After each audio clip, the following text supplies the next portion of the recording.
એ ઉભા થાવ તો ચલો દવાખાને જવાનું છે. કેમ?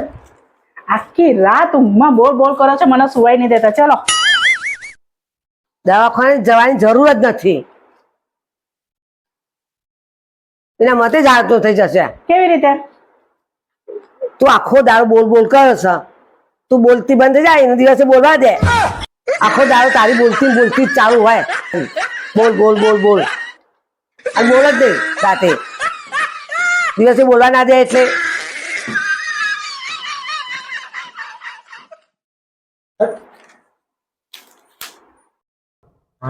સાંભળો છો? કોઈ તમને મૂર્ખ બનાવી જાય અને એમના ગળાની મુસીબત તમારા ગળે નાખી જાય તો તમે શું કરશો? બકા કરવામાં તો હું બધું ઘણું બધું કરી નાખું, પણ હવે કેવું છે કે તારા પપ્પાની ઉંમર થઈ ગઈ છે અને આટલી ઉંમરે આપણે એમના જોડે ઝઘડો કરીએ ને એ સારું પણ ના લાગે.